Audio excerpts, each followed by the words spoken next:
siapa yang akan memimpin Republik? Apakah Mas Gibran atau Mas Ahaye? Ujar Prabowo. Kawan muda, calon Presiden Prabowo Subianto memiliki kecintaan yang sangat besar terhadap generasi muda. Itu sebabnya ia sering sekali mengatakan bahwa dirinya hanyalah jembatan. Jembatan alih generasi, dengan memberikan jalan atau kesempatan seluas-luasnya kepada generasi muda Indonesia agar siap menjadi pewaris dan para pemimpin bangsa pada saatnya kelak. Kerelaan Prabowo untuk menjadi jembatan bagi generasi muda bukan sekadar ucapan, tetapi langsung dilaksanakan.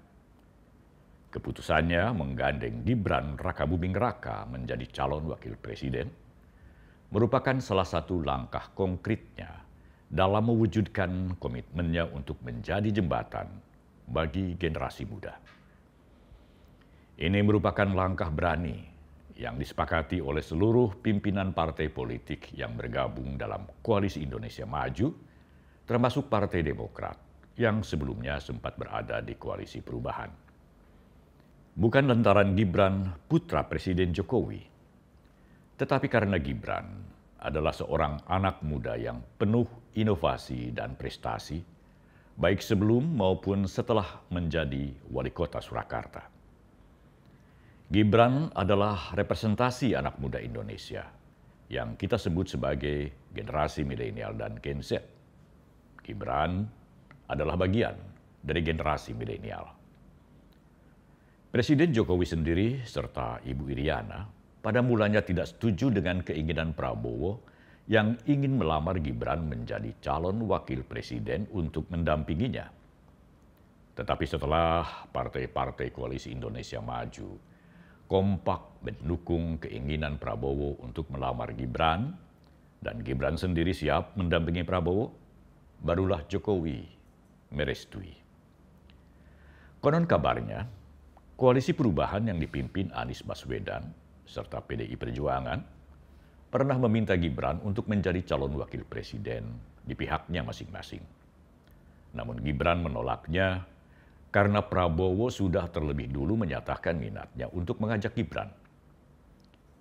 Dalam suatu kesempatan, Prabowo pernah mengatakan kekagumannya terhadap para orang tua yang dengan tulus ikhlas menyerahkan putra-putrinya untuk berbakti dan mengorbankan diri bagi negara. Ucapan Prabowo ini tidak hanya ditujukan kepada Presiden Jokowi yang akhirnya merestui Gibran menjadi calon wakil presiden mendampingi Prabowo, tetapi juga kepada para orang tua yang mengikhlaskan anak-anaknya menjadi tentara. Karena menjadi tentara berarti menyerahkan seluruh jiwa raganya untuk Ibu Pertiwi dengan resiko terbesar kehilangan nyawa. Hal ini pula lah yang dialami Prabowo. Kedua orang tuanya, Sumitro Djoyohadikusumo dan Dora Mari Sigar, merestui keinginan Prabowo untuk mendaftar ke Akademi Militer. Bahkan dalam buku memoarnya, Pak Mitro mengatakan dengan tegas bahwa dirinya telah mewakafkan Prabowo untuk negara dan bangsa. Meskipun sebenarnya Prabowo yang baru lulus dari sekolahnya di Swiss saat itu memiliki potensi untuk menjadi pengusaha, melanjutkan usaha-usaha yang telah dirintis keluarganya, dan kesempatan kuliah di salah satu universitas terkemuka di Amerika Serikat. Tetapi juga bukan hal yang aneh jika Pak Mitro mengizinkan Prabowo menjadi tentara karena keluarga Djoyohadikusumo adalah keluarga pejuang. Dua adik Sumitro Djoyohadikusumo yakni Subianto Djoyohadikusumo dan Sujono Djoyohadikusumo gugur dalam usia yang masih sangat muda ketika bertempur melawan tentara Jepang pada 1946 beserta 30-an prajurit lainnya serta komandan pasukannya Mayor Elias Daan Mogot. Prabowo sudah merasakan pahit getirnya menjadi tentara yang menyabung nyawa di berbagai palagan pertempuran. Prabowo sudah menyaksikan sendiri bagaimana prajurit-prajurit yang bertempur bersamanya bertumbangan ditembus peluru musuh atau tewas terkena ranjau darat. Melihat betapa besarnya pengorbanan para prajurit dan keluarganya, Prabowo pun bergerak mengupayakan kesejahteraan para prajurit dengan menggunakan uang dari koceknya sendiri, serta uang yang berasal dari pundi-pundi keluarganya. Hal itu dilakukannya sejak masih berpangkat Letnan II, saat menjabat Wakil Komandan Batalion hingga pensiun dari dinas militer. Dan bukan hanya kesejahteraan yang diperhatikan Prabowo, tetapi juga pendidikan para prajurit yang merupakan generasi muda militer, agar mereka siap menjadi pemimpin-pemimpin TNI di kemudian hari. Dengan kata lain, perhatian Prabowo terhadap generasi muda sudah berlangsung sejak ia masih menjadi tentara. Sebagai politisi, Prabowo juga sudah merasakan ganasnya dunia politik yang penuh intrik dan fitnah. Praktek politik yang jauh dari etika dan kesantunan yang seharusnya dijunjung tinggi oleh bangsa Indonesia dan dicontohkan oleh para elit politik. Lalu, sebagai Menteri Pertahanan, Prabowo juga sudah merasakan betapa semrawutnya demokrasi, maksud saya birokrasi pemerintahan, serta maraknya praktek korupsi. Birokrasi dan praktek korupsi ini tampaknya sudah mendarah daging di bumi Indonesia sebagai warisan dari kolonialisme Belanda yang belum sirna. Jadi, setidaknya ada dua hal besar yang harus diperjuangkan dan dibenahi. Kesantunan dalam berpolitik dan birokrasi pemerintahan yang memberikan kemudahan bagi jalannya pembangunan serta bebas dari korupsi. Untuk itu, ia sangat menumpukan harapannya kepada generasi muda yang belum terkooptasi dengan hal-hal negatif seperti telah disebutkan tadi. Melalui Gibran, Prabowo dan seluruh kawan seperjuangannya di Koalisi Indonesia Maju akan mempersiapkan generasi muda, wabil khusus generasi milenial dan Gen Z, untuk menjadi pewaris dan pemimpin negeri ini menuju Indonesia Emas 2045. Ada rentang waktu yang sangat panjang dari 2024 hingga 2045. Sehingga diperlukan kesinambungan atau estafet kepemimpinan nasional yang memiliki persepsi dan cita-cita yang sama menuju Indonesia maju. Untuk itu, ia akan mempersiapkan Gibran menjadi pemimpin masa depan.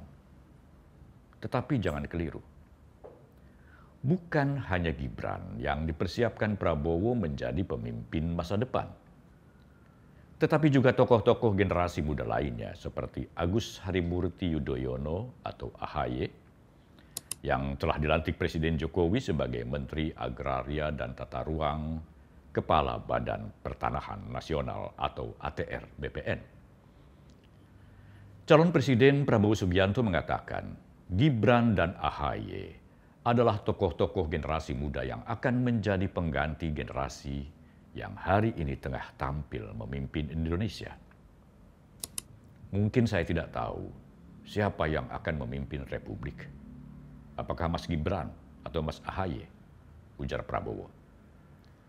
Inilah calon-calon pemimpin yang kita siapkan untuk mengganti saya, mengganti generasi yang sekarang.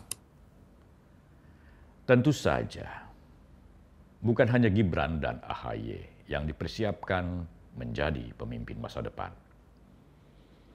Penyebutan Gibran dan AHY lebih dikarenakan kedua tokoh generasi muda inilah yang saat ini menonjol di kancah perpolitikan nasional.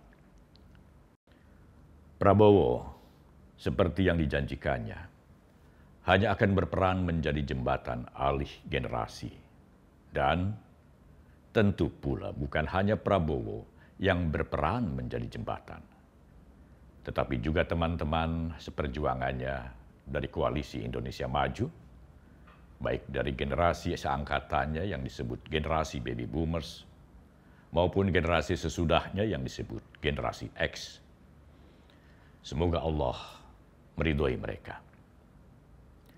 Ada sebuah ayat dalam kitab suci Al-Quran yang mengisyaratkan bahwa para pemimpin harus mempersiapkan generasi muda yang kuat dan jangan meninggalkan mereka dalam keadaan lemah. Ayat itu berbunyi demikian. Wal yakhshal ladzina law taraku min khalfihim dzurriyyatan di'afan khafu alaihim wal yattaqullaha wal yaqulu qawlan sadida. An-Nisa ayat 9. Artinya kira-kira, dan hendaklah takut kepada Allah orang-orang yang sekiranya meninggalkan generasi yang lemah di belakang mereka, yang mereka khawatir terhadap kesejahteraannya.